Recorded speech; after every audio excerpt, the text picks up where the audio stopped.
안녕하세요. 오늘도 세계 곳곳에서 일어나는 감동적인 이야기를 전해드리러 왔습니다. 때로는 절망적인 상황에서도 포기하지 않는 한국인들의 마음이 만들어낸 기적이 전 세계를 감동시키고 있습니다. 오늘은 나이지리아의 작은 마을에서 일어난 놀라운 이야기를 소개해드리려고 합니다. 세계 최고 기술력을 자랑하는 선진국들도 모두 포기한 그곳에서 한국의 작은 팀이 어떻게 기적을 만들어냈는지 그 감동적인 여정을 함께 따라가 보겠습니다. 안녕하세요. 저는 아데올라입니다. 나이지리아 아다마와 주의 작은 마을에서 두 아이를 키우며 살고 있는 평범한 엄마예요. 2023년 3월 15일 제 인생에서 가장 절망적인 날이었습니다. 일본 굴착팀이 철수를 선언한 그날 말이죠. 저는 무작정 팀장의 바지를 붙잡고 매달렸어요. 제발요, 우리 아이들이 죽어가고 있다고요.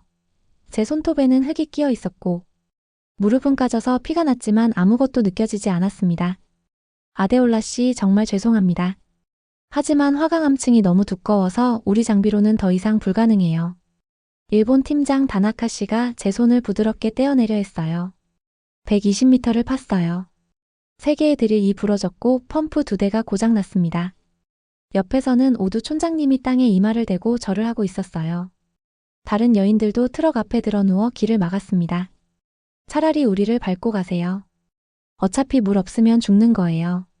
그 목소리의 주인은 사흘 전에 5살 딸을 잃은 은케치 엄마였습니다. 그럼 우리는 어떻게 살아요? 우리 아이들은? 제가 울부짖었지만 일본 팀원들은 이미 트럭에 오르고 있었어요. 트럭은 천천히 하지만 단호하게 앞으로 나아갔습니다. 저는 끝까지 매달렸다가 결국 길바닥에 나자빠졌어요. 엄마. 7살 아들 케미가 제 옆에 와서 등을 토닥였어요. 10살 딸 치노도 같이 울고 있었습니다. 희망이 떠나는 소리, 그것은 단순한 트럭 소리가 아니었어요. 우리의 미래가, 아이들의 생명이 멀어져가는 소리였습니다. 우리가 마시는 물은 왕복 20km를 걸어서 길어오는 강물이었어요. 점점 말라가면서 색깔이 갈색으로 변했지만 달리 방법이 없었습니다. 지난 6개월간 물 부족으로 5명의 아이들이 죽었어요. 미국, 프랑스, 중국 팀도 모두 실패했던 이 땅에서 또 다른 희망이 떠나갔습니다. 일본 팀이 떠난 지 2달이 지났어요. 그런데 어느 날 아침 예상치 못한 일이 일어났어요. 트럭이다. 트럭이 오고 있어. 아이들이 소리치며 뛰어왔습니다. 2대의 트럭이 흙먼지를 일으키며 마을로 들어오고 있었습니다. 또 누구야? 이제 그만 좀 했으면 좋겠는데. 마을 사람들의 반응은 차가웠어요. 더 이상의 희망 고문은 견딜 수 없었거든요. 8명의 사람들이 내렸습니다. 동양인들이었지만 일본인과는 달라 보였어요. 안녕하세요. 우리는 한국에서 왔습니다. 리더로 보이는 남자가 현지어로 인사했어요. 나이는 40대 정도, 이름은 이메빈이라고 했습니다. 한국? 촌장님이 의아한 표정으로 물었어요. 솔직히 저도 한국이 어디 있는 나라인지 잘 몰랐습니다. 우물을 파러 왔습니다. 그 말에 마을 사람들 사이에서 한숨 소리가 나왔어요. 됐어요. 그냥 가세요. 미국도 실패했고 일본도 포기했어요. 당신들이 뭔데요? 누군가가 퉁명스럽게 말했습니다.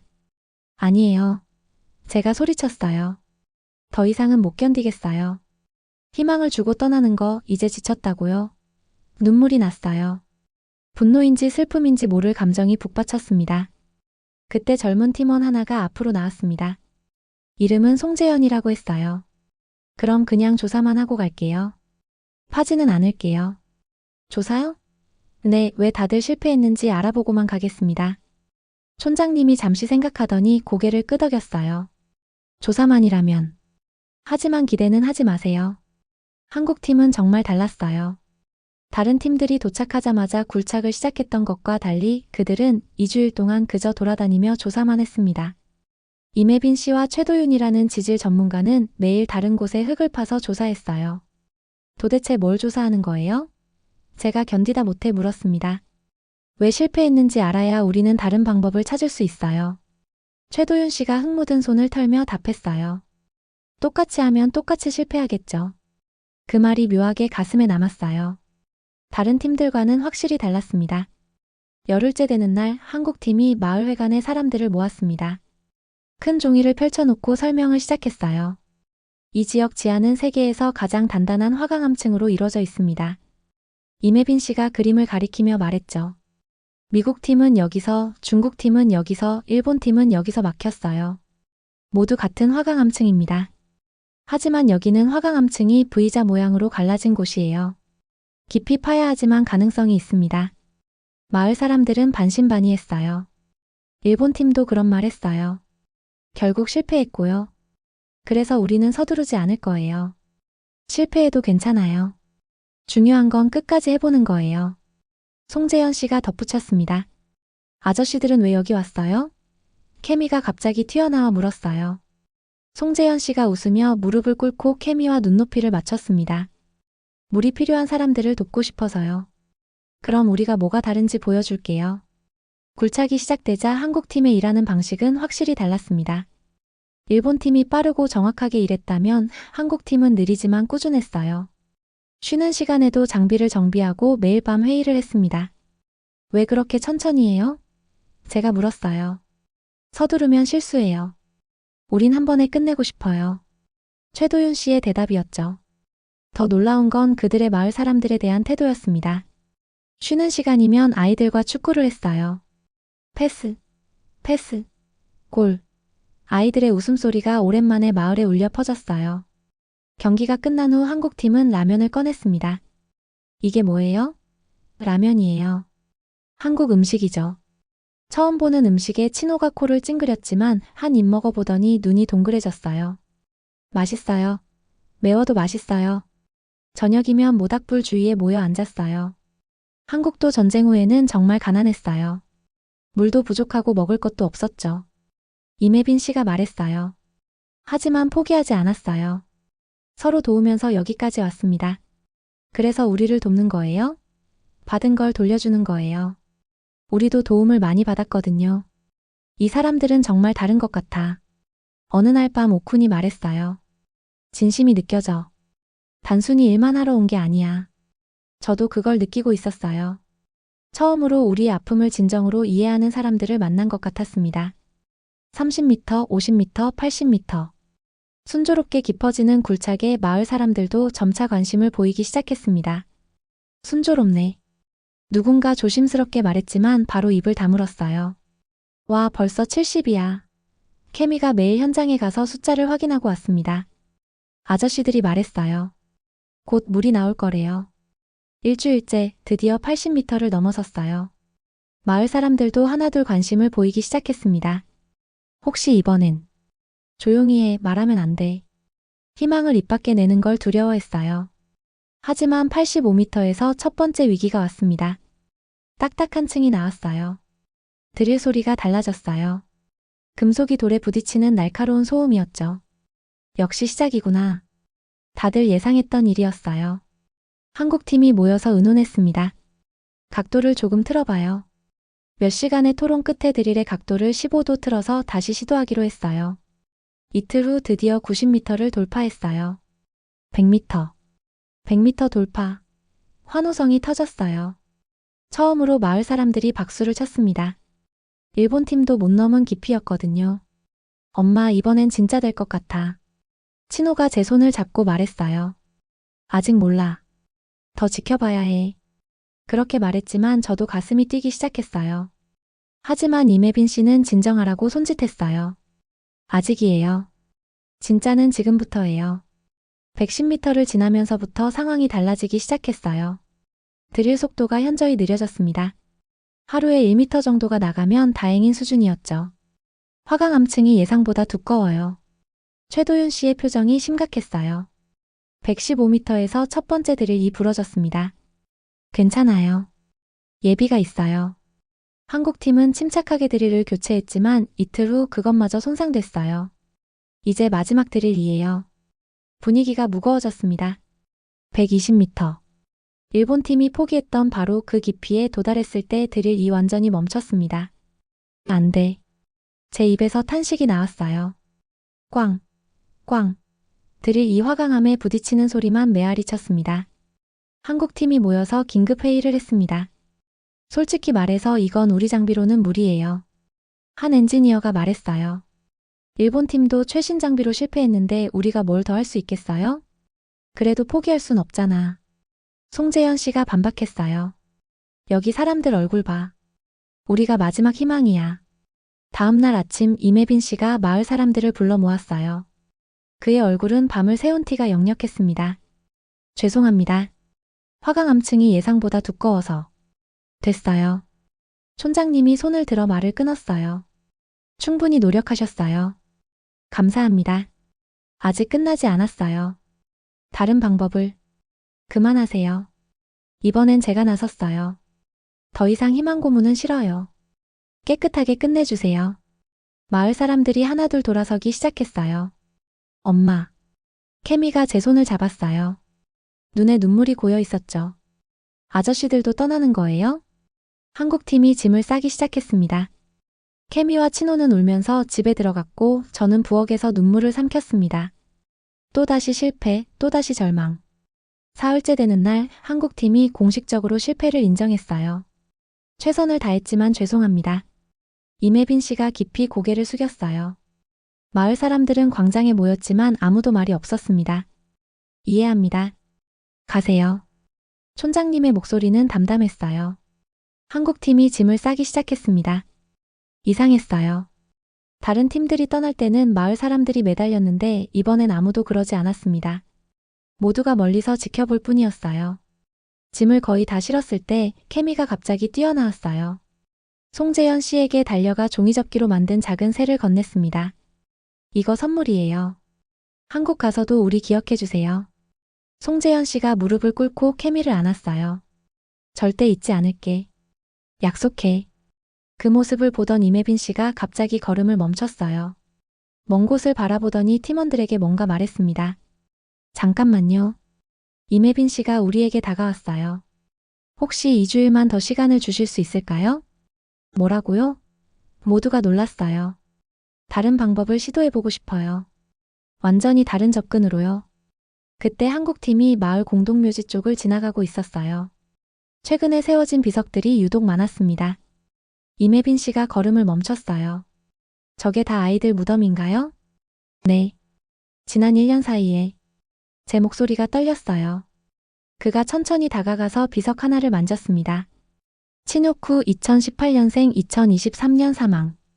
5살 물 때문에 죽은 아이였죠. 한참을 그렇게 서 있던 임혜빈 씨가 갑자기 몸을 돌렸어요. 안 가. 우리 안 가. 이대로 가면 평생 후회할 것 같아. 팀원들이 놀랐어요. 팀장님? 이대로 가면 평생 후회할 것 같아. 그는 트럭으로 가서 짐을 다시 내리기 시작했어요. 4명이 떠났어요. 남은 건 임혜빈, 최도윤, 송재현 그리고 한 명의 엔지니어뿐이었습니다. 왜 그러는 거예요? 제가 물었어요. 임혜빈 씨가 케미와 친호를 바라보며 말했습니다. 저도 아이가 있어요. 한국에. 만약 제 아이가 물이 없어서 고통받는다면 누군가는 끝까지 해줬으면 하겠죠. 처음으로 정말 처음으로 희망이라는 게 생겼어요. 실패를 인정하고도 떠나지 않는 사람들. 돈 때문도 명예 때문도 아닌 그저 우리를 위해 남은 사람들. 수직으로 파는 건 포기합니다. 대신 비스듬히 나선형으로 파내려 갈 거예요. 최도윤 씨가 새로운 설계도를 보여줬어요. 시간은 더 걸리지만 화강암층을 피할 가능성이 있어요. 이번엔 마을 사람들도 적극적으로 나섰어요. 우리가 뭘 도울 수 있나요? 인력이 부족해요. 자재 운반이나 야간 감시를 맡겨만 주세요. 청년들이 자원했어요. 24시간 교대 작업이 시작됐습니다. 낮에는 한국팀이, 밤에는 마을 청년들이 보조 작업을 했어요. 일주일이 지났어요. 진도는 느렸지만 꾸준히 깊어졌습니다. 125m, 130m. 화강암을 피해가고 있어요. 환호성이 터졌어요. 하지만 새로운 문제가 생겼습니다. 드릴 이과열되고 있어요. 냉각수를 더 써야겠네. 냉각수도 거의 다 떨어졌어요. 그때 마을 여인들이 나섰어요. 우리가 물을 가져올게요. 강에서. 그럼 식수가. 괜찮아요. 이게 더 중요해요. 140m에서 또 화강암을 만났어요. 이번엔 피할 수 없어요. 너무 넓어요. 절망적인 순간이었지만 포기할 수 없었죠. 그때 최도윤 씨가 뭔가를 발견했습니다. 잠깐, 이 화강암. 뭔가 달라요. 촘촘히 조사해보니 화강암에 미세한 균열이 있었어요. 여기로 파고들면 위험해요. 무너질 수도 있어요. 하지만 유일한 기회예요. 우리가 결정할게요. 촌장님이 나섰어요. 위험하더라도 해주세요. 이게 마지막이니까. 작업이 재개됐어요. 아주 조심스럽게 균열을 따라 파 들어갔습니다. 밤낮 없이 이어진 작업. 한국팀은 거의 잠을 자지 않았어요. 150m를 넘어서자 드릴에서 이상한 소리가 나기 시작했어요. 끼릭, 끼릭. 안 좋아요. 베어링이 나간 것 같아요. 얼마나 더 갈 수 있을까? 모르겠어요. 언제 멈춰도 이상하지 않아요. 그런데 바로 그때였어요. 잠깐. 뭔가 달라졌어요. 최도윤 씨가 소리쳤어요. 드릴이 갑자기 부드럽게 들어가기 시작했습니다. 화강암을 통과한 것 같아요. 155m, 160m. 그때 미세한 진동이 느껴졌어요. 습기. 미세하지만 수분이 감지돼요. 하지만 드릴이 끼익. 날카로운 소리와 함께 드릴이 멈췄어요. 안 돼. 이제 하나예요. 더하면 완전히 부서져요. 최악의 타이밍이었어요. 물의 징후는 보이는데 장비가 한계에 도달한 거죠. 해주세요. 촌장님이 말했어요. 망가져도 좋아요. 후회는 하고 싶지 않아요. 임혜빈 씨가 깊게 숨을 들이쉬었어요. 알겠습니다. 정말 마지막이에요. 드릴이 다시 작동하기 시작했어요. 끼익, 끼익. 고통스러운 소리를 내며 조금씩 들어갔습니다. 168m. 갑자기 드릴 이 텅 빈 공간을 만난 것처럼 쑥 들어갔어요. 후웅. 땅속에서 무언가 올라오는 소리가 들렸어요. 모두 뒤로. 임혜빈 씨가 소리쳤어요. 팡. 거대한 물줄기가 땅을 뚫고 솟구쳤습니다. 물이야. 물이 나왔어. 20m 높이로 치솟은 맑은 물. 마치 땅속에 갇혀있던 생명이 폭발하듯 쏟아져 나왔어요. 아. 말로 표현할 수 없는 함성이 터졌어요. 사람들이 물줄기 아래로 뛰어들었습니다. 물이야. 진짜 물이야. 케미와 친호도 물속에서 춤을 췄습니다. 저는 무릎을 꿇고 두 손으로 물을 받았어요. 이게 정말 물이야? 40년 만에 이 땅에서 솟아난 깨끗한 물이었습니다. 달아요. 물이 달아요. 이렇게 깨끗한 물은 처음이야. 물줄기는 계속 솟아올랐어요. 마르지 않을 것처럼, 영원히 흐를 것처럼. 그날 밤 마을은 축제 분위기가 됐어요. 모닥불을 피우고 노래하고 춤췄습니다. 물을 마시고 또 마셨어요. 목마름 없이 실컷 마실 수 있다는 게 이렇게 행복한 일인지 처음 알았습니다. 이제 다시는 목마르지 않을 거예요. 케미가 물에 흠뻑 젖은 채로 웃었어요. 그 웃음이 얼마나 아름다운지. 물이 준 첫 번째 선물은 아이들의 웃음이었습니다. 한 달이 지났어요. 그동안 마을은 완전히 달라졌습니다. 한국팀은 떠나지 않고 펌프 시설을 설치했어요. 그냥 구멍만 뚫고 가면 안 되죠. 제대로 써야 해요. 깨끗한 콘크리트로 우물을 만들고 수동 펌프를 설치했습니다. 여러 개의 수도꼭지도 만들어서 동시에 많은 사람이 물을 쓸 수 있게 했어요. 이제 새벽에 물 길러 가지 않아도 돼요. 여인들의 삶이 바뀌었어요. 하루 5시간을 물깃기에 쓰던 시간이 자유로워졌습니다. 그 시간에 텃밭을 가꾸기 시작했어요. 토마토가 잘 자라고 있어요. 물을 주니 씨앗들이 싹을 틔웠습니다. 메마른 땅이 초록색으로 변해갔어요. 아이들도 달라졌어요. 이제 학교 안 빠져도 돼. 친호가 기뻐하며 매일 학교에 갔어요. 출석률이 10%에서 90%로 올랐습니다. 무엇보다 큰 변화는 더 이상 아이들이 아프지 않는다는 거였어요. 깨끗한 물을 마시니 배탈도 열병도 사라졌습니다. 기적이에요. 한 달 동안 단 한 명도 물 때문에 아프지 않았어요. 보건소 간호사가 놀라워했어요. 다른 마을에서도 사람들이 찾아오기 시작했어요. 어떻게 한 거예요? 우리 마을에도 가능할까요? 희망이 전염되듯 퍼져나갔습니다. 임혜빈 씨는 다른 마을 조사도 도와줬어요. 여기도 가능성이 있어요. 방법을 알려드릴게요. 어느 날 나이지리아 정부 관계자들이 찾아왔어요. 이런 일이 어떻게 가능했죠? 그들도 믿을 수 없다는 표정이었어요. 포기하지 않았기 때문이에요. 임혜빈 씨의 대답은 간단했지만 진실이었죠. 정부는 다른 마을에도 같은 프로젝트를 진행하기로 했어요. 우리 마을이 시작점이 된 거였습니다. 이 우물이 희망의 증거가 됐어요. 촌장님이 자랑스럽게 말했어요. 2달이 지나고 한국팀이 떠날 시간이 왔어요. 하지만 이번엔 분위기가 완전히 달랐습니다. 정말 가야 해요? 케미가 이매빈 씨의 손을 잡고 물었어요. 응, 이제 다른 마을도 도와줘야 해. 그럼 또 올 거예요? 물론이지. 우리는 이제 가족이잖아. 작별 선물을 준비했어요. 마을 여인들이 함께 만든 전통 담요였습니다. 춥고 외로울 때 이걸 덮으면 우리를 떠올려 주세요. 최도윤 씨는 기타를 마을에 남기고 갔어요. 음악은 계속되어야 하니까요. 우물가에 작은 표지판을 세웠어요. 포기하지 않은 사람들의 우물. 대한민국과 나이지리아가 함께. 이 우물은 단순한 구멍이 아니에요. 이매빈 씨가 마지막 인사를 했어요. 서로를 믿고 끝까지 함께한 우정의 증거예요. 트럭에 오르기 전 케미가 말했어요. 저도 커서 우물 파는 사람이 될 거예요. 왜? 다른 마을 아이들도 깨끗한 물을 마시게 하고 싶어요. 그 말에 한국팀 모두가 미소 지었어요. 좋아. 그럼 한국에 유학 오면 가르쳐 줄게. 정말요? 약속해요. 트럭이 출발했어요. 하지만 이번엔 눈물이 달랐습니다. 슬픔이 아닌 감사의 눈물이었어요. 손을 흔들며 멀어지는 그들을 끝까지 바라봤습니다. 또 만나요. 꼭 다시 만나요. 1년이 지났어요. 우리 마을은 이제 완전히 다른 곳이 됐습니다.